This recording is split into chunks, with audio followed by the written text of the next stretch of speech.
A good Erev Shabbos to everyone. Hope you are all doing well. Hope it was a good week. You know, we are in between the period of Tisha B'Av and Rosh Hashanah. Now, the two are actually connected.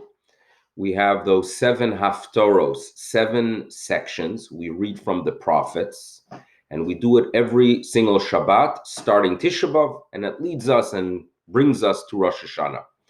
Now, Rosh Hashanah is a day where we talk about God's presence in the world and the role we play as Jews to go ahead and teach humanity to be about the higher being, teach humanity about what he wants from us. So we have that very unique role. Now, we know that that role is supposed to have a home base, a hub, and that is Yerushalayim and the Bet HaMikdash. Unfortunately, it's in ruins. So during this period of time, we're somehow struggling. Here we are preparing for that period, for that time when we talk about our role to inspire the world, but our home is destroyed. So therefore, we read every single Shabbos after the Torah reading, we read a section from the prophets about the comfort, right? That the Almighty is promising us that a day is going to come when you again make your way to Yerushalayim and it's going to be built, and you, yes, will play your role and inspire the world from there. Now, think about the following. South of the border, the United States of America, right, considered the superpower and the most significant nation on planet Earth by many, had a big tumult this past week. Why was there a tumult? Well, there are many tumults south of the border, but among them was the fact that the Republicans had their convention, and one of the speakers addressed the convention from a foreign capital. And it was quite upsetting because it was a claim that he's using it as a political tool. In other words, our connection with that foreign capital is one that is used as a political tool. And therefore, there was a claim that it is not right that Mike Pompeo, the Secretary of State of the United States, was speaking from that foreign capital. Now, if you would ask someone, what is that foreign capital? Which ones of the significant cities, right, throughout the world, would you consider important that others would claim that you are using it as a political tool? So they would say perhaps Beijing, Moscow, London, Paris.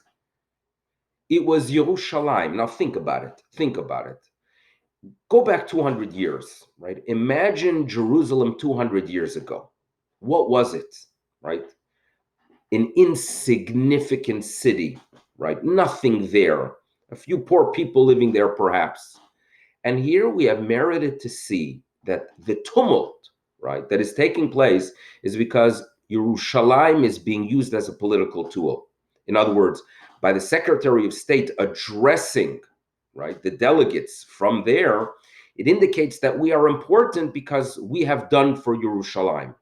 Look at the shift. Look at what has occurred over the past 100 years, or really in many ways over the past few decades.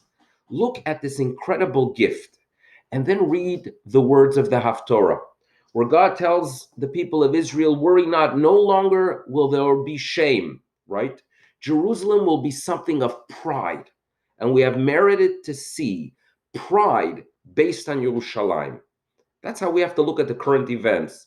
And we have to look at this period of time, not just as 7 weeks between Tisha B'Av and Rosh Hashanah, but a period of time between a Tisha B'Av of destruction, and thank God we are getting closer to that Rosh Hashanah period, not just the day, but an era where the world is going to recognize our unique role to inspire humanity, and yes, the significance of Yerushalayim for us as a homeland, where we are going to be based and inspire the world. That's what we should be thinking of. It's a time that humanity is going through a challenge. We should never forget how we, right, as Bnei Avraham, Yitzchak, and Yaakov, the descendants of the patriarchs and the matriarchs, the followers of the Torah of Moshe, could play such a significant role in bringing up and elevating and inspiring and, yes, giving comfort to the human race. Because when you believe that there's purpose, when you believe there's a creator, you somehow understand that what is taking place is not random, and that gives you the strength and courage to deal with challenge. If, on the other hand, the person believes that everything is a result of a coincidence, there's no way of giving any comfort. We have the tools to give that comfort, and let's do it. And that's how we prepare for Rosh Hashanah, right? Remembering it is a day when we blast that shofar to declare to ourselves and the human race that we believe that there's a king. We're going to do our role and follow what the king wants us to do, to appreciate him and follow his teachings.